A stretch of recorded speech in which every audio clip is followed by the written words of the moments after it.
This is your News Source Evening Bulletin for today, Wednesday, the 3rd day of January in the year 2024. I'm Gordon Mosley reporting, and here's what we're tracking tonight.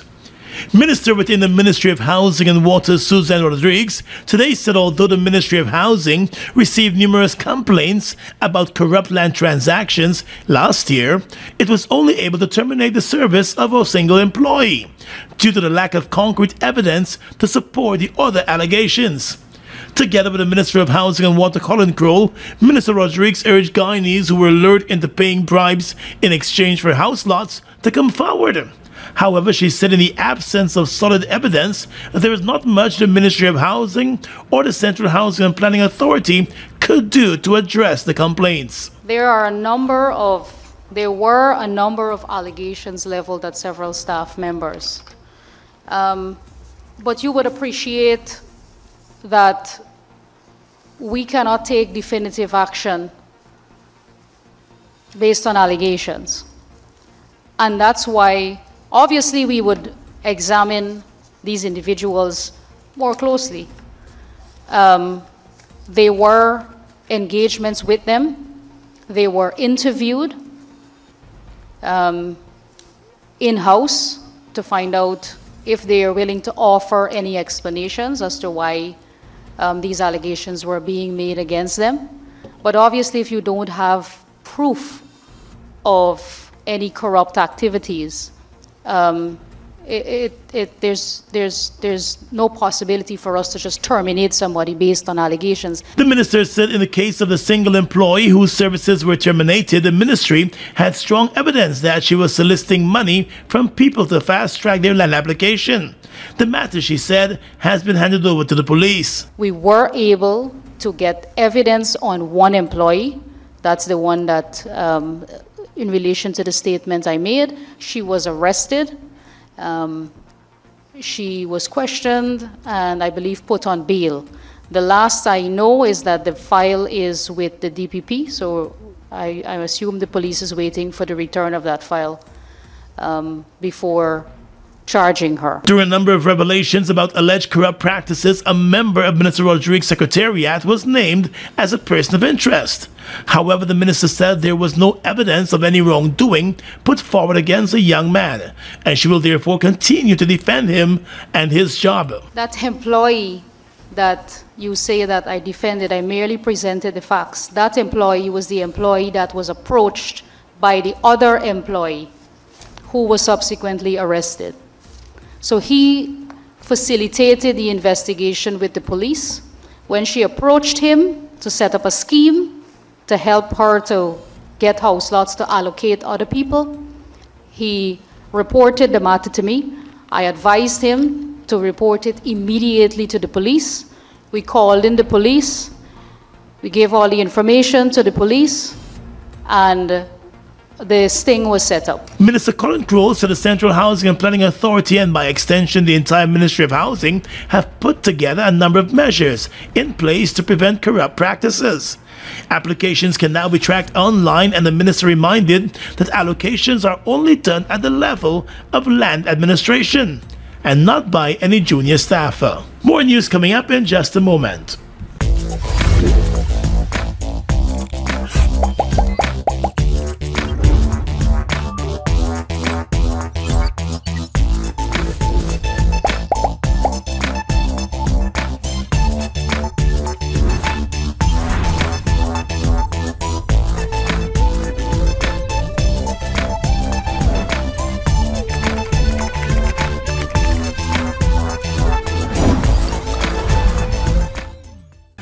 My lord, I just love to shop in this store. My customers, them gonna love all these things. So many different things in one place. Household items, electronics, toys, stationery, confectionery, exercise equipment, shoes and clothes for men, women and children, school things, costume, jewelry, perfume, makeup. Oh, look, the makeup! Giftland Office Max, Guyana's favorite department store.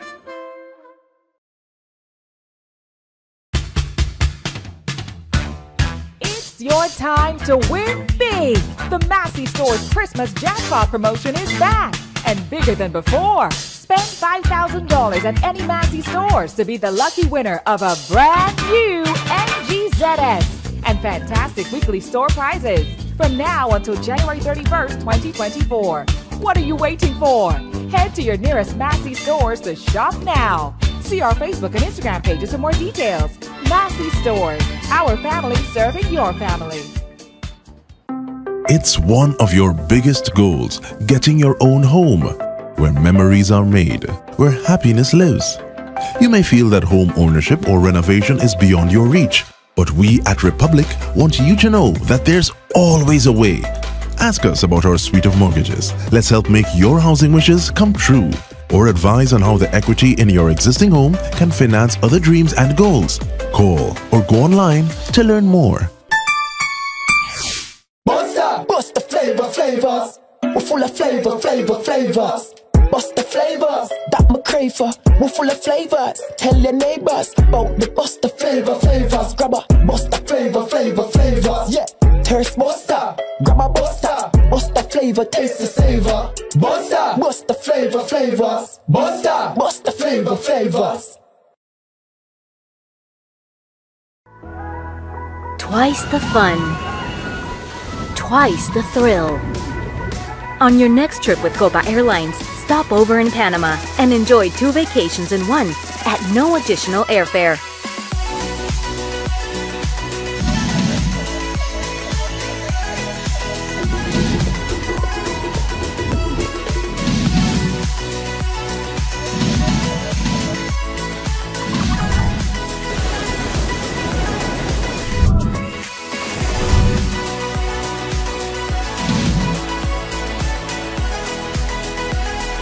Because to live life at its fullest, first you have to stop. So next time you fly Copa Airlines, stop over in Panama at no additional airfare.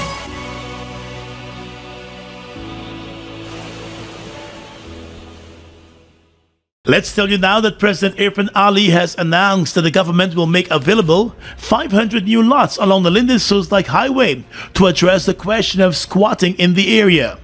That was among several announcements made by the president in a video released last evening on his social media pages. Importantly, today we also finalized with the Lands and Survey team and the Ministry of Housing and Water, the coming into operation of 500 new lots on the Linden-Soesdijk Highway. Squatting on lands along the Linden-Soesdijk Highway has been a headache for decades, with scores of persons setting up informal settlements at various points along the highway. Last year, images surfaced of a number of homes being bulldozed at Hillfoot on the Soesdijk Highway by a private developer. The president said with the government's development agenda, the issue of squatting will be addressed.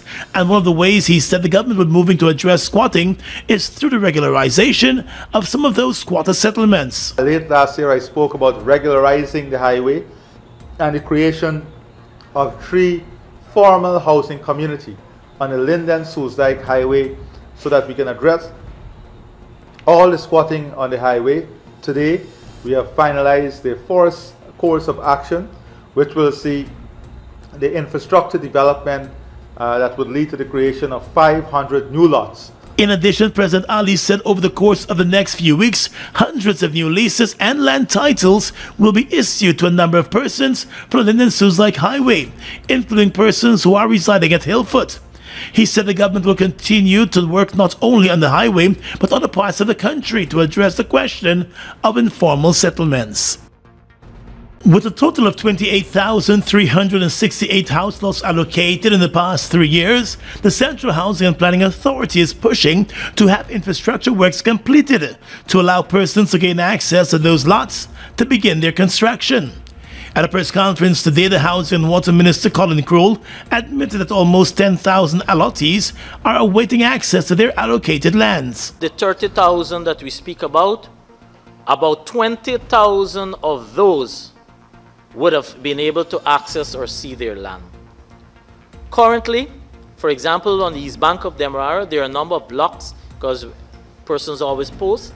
They're asking about Grove Diamond, popularly persons ask there, For example, within, by the end of this month, they're currently doing what is called the PALs for those areas, meaning they will be able to access those lands. He noted that due to the large backlog of applications, the Central Housing and Planning Authority would allocate lands and then proceed to develop the lands in some cases, resulting in a delay in access. He said from 2021 to 2023, the government has injected more than $102 billion into the housing sector to facilitate infrastructural development. Minister Kroll also said, notwithstanding the current challenges, the government will continue to invest in the housing sector as it forges ahead with its plans to allocate a total of 50,000 house lots by 2025.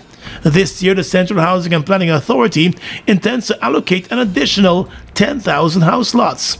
The minister said to ensure access to the housing schemes, the Housing Ministry will inject an additional $22 billion into development of road networks, particularly in regions 3 and 4. In addition to our investment for new areas, and I just said to you over 40 plus new areas, to date, we have for highways, we have completed over 23 kilometers of highways, spending at least $25 billion.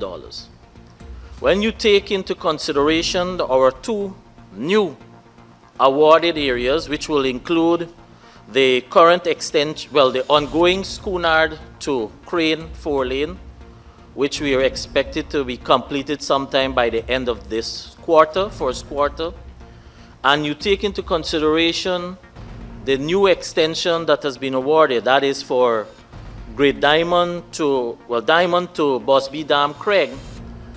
Those two combinations are about $22 billion investment that sees overall on completed highways and current highways under infrastructure, we have investment of over $47.4 billion.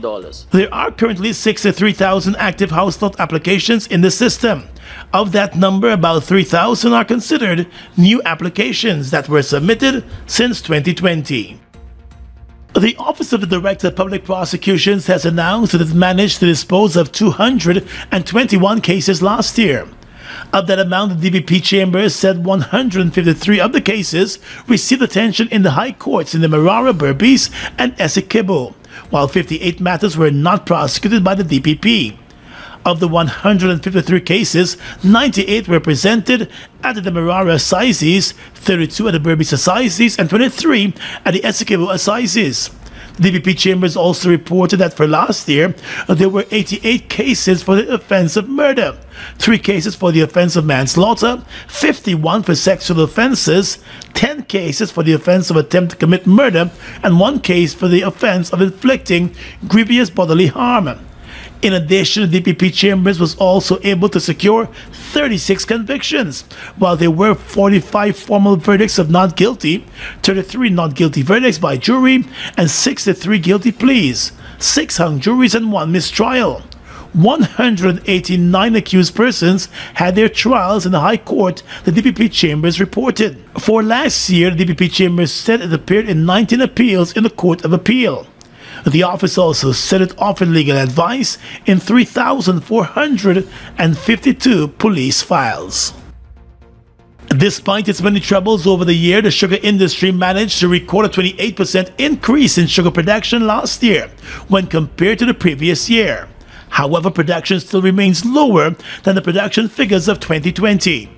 At the weekend press conference, the Agriculture Minister Zulfikar Mustafa said the industry is performing better, although not at its best. Sugar production in 2023, we closed at 60,204 metric ton, a 28% or 13,155 metric ton increase in production when compared to 47,049 metric ton in 2022. In 2020, the Guyana Sugar Corporation Guyana produced over 87,875 metric tons of sugar, despite battling the global pandemic. In 2019, a total of 92,246 tons of sugar was produced. 2019 was the first time that sugar production fell below 100,000 tons since 1926. But though the industry continues to perform below its expected level, the Minister of Agriculture said he remains optimistic. He said in less than 3 months of being reopened, the Rose Hall estate was able to produce about 1,031 metric tons of sugar. Added to that, Guyana replanted 52% more of its lands in 2023, or a total of 4,020 hectares when compared to the previous year, and was also able to bag or package 54% of all sugar produced in 2023. In an attempt to ramp up the production of value-added products, the Sugar Corporation has commenced the construction of the Albion and Blairmont packaging plants. The Agriculture Minister told reporters that the progress was being recorded even as Guyana reduced its dependency on government for financial aid. We have seen a 22% decrease of funding that we have requested from the government compared to 2022. So 2023 we had $8.1 billion to continue the revitalization effort of the sugar industry. This reflects a decrease of 22% when compared to 2022. Initially, the National Assembly approved $4 billion in last year's budget for the Sugar Corporation. However, additional funds were sought and provided in the supplementary budgets. A total of 8,294 workers are currently employed within the sugar industry, with more than 4,600 of them hired just last year. The Ministry of Public Works has revealed that there were no major breaches to the country's sea and river defenses last year. Public Works Minister Juan Edghill crediting increased monitoring and maintenance of structures across the shorelines as the reason for no major breaches taking place. During last year, Mr. Edghill said 5.5 kilometers of new flood protection structures were built in several regions, while 65 kilometers of existing structures were rehabilitated and maintained. Well, the good news about our sea defenses is that in 2023, because of the rigorous approach and the volume that we've been doing, none of you had to report major breaches. Mr. Edghill explained that the Sea and River Defense Department has been working overtime to keep the water out of the coastline, to not only protect citizens, but to also boost investor confidence.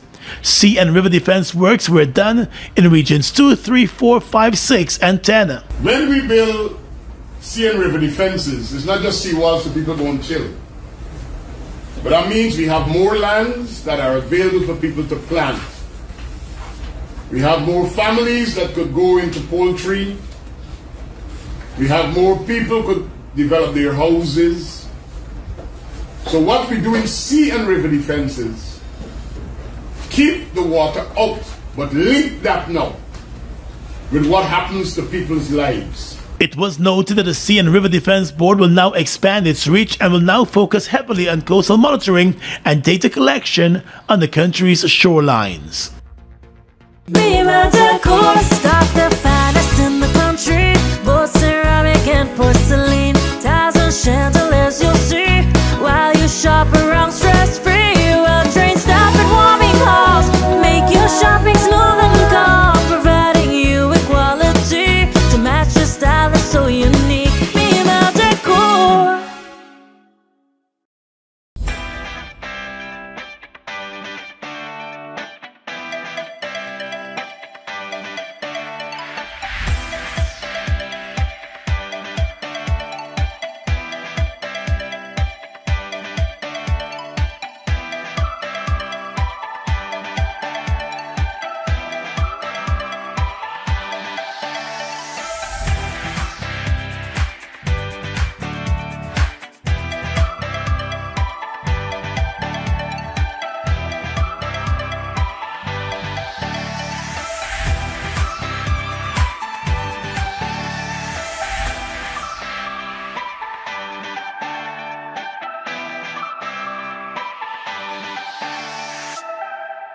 GCOM is currently conducting a claims and objections exercise to produce an official list of electors, OLE. Anyone who will be 18 years or over by December 31, 2023 and is a Guyanese citizen by birth, descent or naturalization, or a citizen from a Commonwealth country living in Guyana for 1 year or more is eligible for inclusion in the OLE.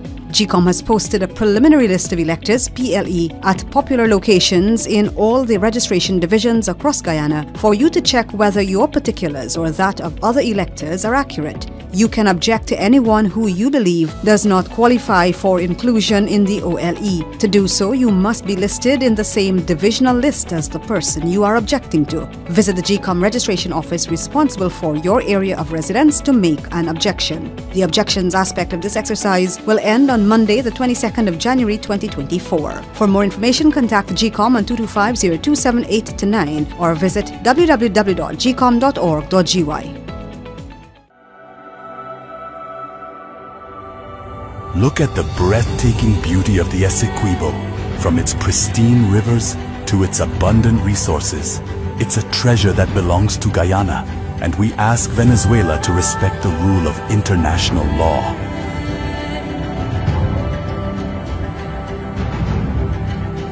Our commitment to this land is not just about ownership. It's about preserving its beauty and resources for our people and future generations. The controversy between Guyana and Venezuela was settled internationally as full, perfect and final in 1899. Essequibo belongs to Guyana.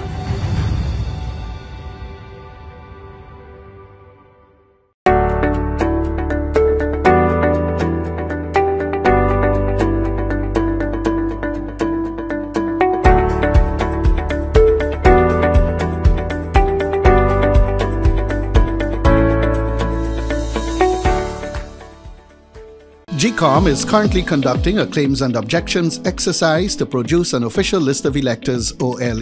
If you will be 18 years or over by December 31st, 2023, and you are a Guyanese citizen by birth, descent or naturalization, or a citizen from a Commonwealth country living in Guyana for 1 year or more, you are eligible for inclusion in the OLE. GCOM has posted the preliminary list of electors PLE in all of the registration divisions across Guyana for you to check if you are listed, and if so, whether your particulars are accurate. If you have changed your address since you were registered, you are required to visit the GCOM registration office responsible for your new area of residence to apply for a transfer. Monday, 15 January 2024 is the last day on which you can apply for a transfer. For further information, contact GCOM at 225-0278-9 or visit our website at www.gcom.org.gy. With a final withdrawal of $31.6 billion in December from the country's Natural Resource Fund, the government has taken its total withdrawal from the oil fund to $208.4 billion for last year, the Ministry of Finance has confirmed. The Finance Ministry in a statement said the withdrawals are in keeping with the parliamentary approval given to access the fund last year and were also in keeping with the Section 19 of the Natural Resource Fund Act. According to the ministry, in accordance with that act and the approved budget for last year, the government of Guyana made its eighth and final withdrawal, totaling $152.1 million on the 27th of December, and transferred that to the consolidated fund. The transfer brings the accumulated withdrawals for last year to just over $1 billion, or $208.4 billion Guyana dollars. The Finance Ministry reminded that as part of the consideration of the budget process, the Parliament approved just over $208 billion to be withdrawn from the fund for last year. The government has said that it has been using the money to finance national development priorities in accordance with the Natural Resource Fund Act. Police and prison officials arrested a quarantined man on Tuesday morning after he attempted to smuggle 2 grams of marijuana into the New Amsterdam jail in his underwear. In a statement, the prison service said 29-year-old Safraz Hussein was at the prison on Tuesday to deliver personal items for his brother, who is an inmate at the jailhouse. The prison service said officials at the jail noticed the visitor acting in an uneasy and weird manner and decided to carry out a strip search of him. That search unearthed the marijuana concealed in a cigarette packet and stashed in the man's underwear. Hussein was immediately arrested after the police were contacted. He's now facing drug trafficking charges. The Guyana Prison Service has been stepping up its monitoring of visitors at the jailhouses across the country after several attempts in the past few months by those visitors to smuggle contraband items into the prisons. A massive late-night fire which ripped through two houses at managers' quarters in Port Moran, Berbice, claimed the life of a 43-year-old man last night. Investigators have identified the dead man as Tukan Diokaran. He lived in the house where the fire started. In a statement this morning, the Guyana Fire Service reported that it was alerted to the fire at around 10:17 last night and immediately responded with two fire tenders.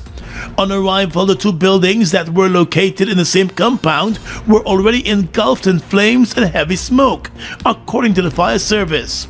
Firemen immediately went into action and battled the blaze for over 45 minutes, eventually dousing it completely. A search of the rubble unearthed the remains of the 43-year-old man who died in the blaze. Several other persons who escaped from the other house that was gutted are now homeless. An investigation has since been launched by the fire service, as the cause of the fire is still to be determined. The Guyana Fire Service is reminding homeowners to equip their homes with smoke detectors and alarms, as well as fire extinguishers.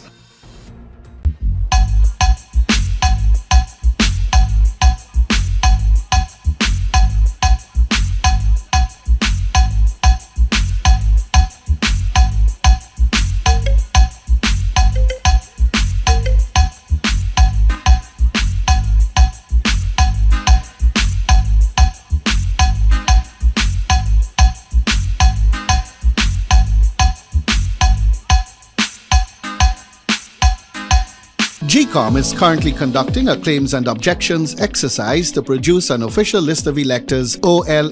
If you will be 18 years or over by December 31, 2023, and you are a Guyanese citizen by birth, descent, or naturalization, or a citizen from a Commonwealth country living in Guyana for 1 year or more, you are eligible for inclusion in the OLE. GCOM has posted the preliminary list of electors PLE for all registration divisions at popular locations across Guyana for you to check if you are listed, and if so, whether your particulars are accurate. You can make a claim for registration if you are not listed, change correction to your particulars if they are incorrect, or object to the inclusion of anyone who you believe should not be on the list. If you are desirous of making a claim or objection, you must visit the GCOM registration office responsible for your area of residence to do so. The claims aspect of this exercise will end on Monday the 15th of January 2024. The objections aspect of this exercise will end on Monday the 22nd of January 2024. All GCOM registration offices will be open Mondays to Fridays from 8 hours to 18 hours, Saturdays and Sundays from 10 hours to 14 hours. For further information, contact GCOM at 225-027829 or visit our website at www.gcom.org.gy. Imported frozen meat and food products, fresh produce and pet supplies, freshly made bread,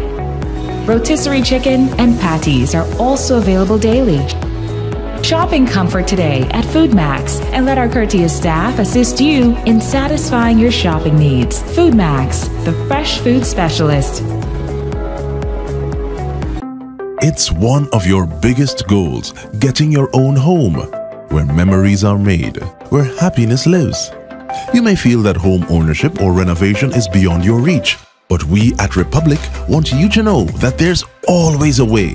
Ask us about our suite of mortgages. Let's help make your housing wishes come true, or advise on how the equity in your existing home can finance other dreams and goals. Call or go online to learn more. Look who's in the mix now. The new Buster Soda Water. 0 calories, 0 sugar, 0 artificial flavors. 100% refreshing. Taste Buster Soda Water today. Buster Soda Water. Now available for only $120. With your regional and international news tonight, I'm Svetlana Marshall. In the region, a record 520,000 migrants crossed the treacherous jungle between Colombia and Panama, known as the Darien Gap, in 2023, more than double the number reported the year before, according to government figures seen by Reuters on Tuesday. The migrants who made the journey that marks the start of the dangerous trek north from South America to the United States last year were mostly from Venezuela, Ecuador, Haiti, and China, according to numbers from Panama's migration agency. Around a quarter of the migrants were minors, the agency said, noting that it was a national security problem. Since Panamanian President Laurentino Cortizo took office in 2019, the number of migrants transiting the Darien has skyrocketed, leading authorities to call for international aid. The situation has been driven in part by a sharp increase in Venezuelans fleeing the protracted economic and social collapse of the once prosperous oil nation.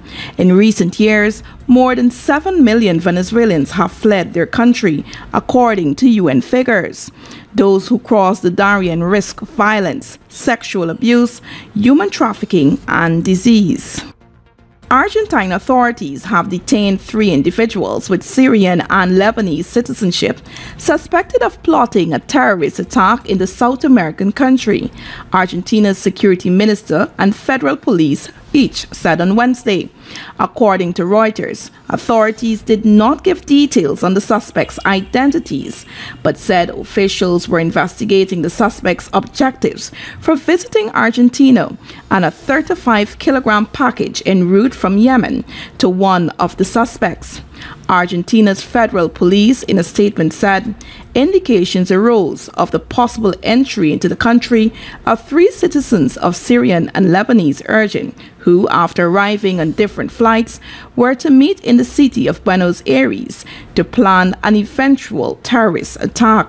The police did not specify when the arrests occurred. And finally tonight, international news. Japanese authorities said on Wednesday a passenger jet that collided with a Coast Guard aircraft at a Tokyo airport was given permission to land, but a smaller plane was not cleared for takeoff based on control tower transcripts. All 379 people aboard the Japan Airlines Airbus A350 managed to evacuate after it erupted in flames following Tuesday's crash with a Coast Guard aircraft shortly after landing at the Haneda airport. But 5 died among the 6 Coast Guard crew who were due to depart on a flight responding to a major earthquake on Japan's west coast, while the captain, who escaped the wreckage, was badly injured. Authorities have only begun their investigations, and there remains uncertainty over the circumstances surrounding the crash, including how the 2 aircraft ended up on the same runway. Experts stress it usually takes the failure of multiple safety guardrails for an airplane accident to happen. And that's your News Source Evening Bulletin for tonight. I'm Svetlana Marshall reporting and encouraging you to stay safe.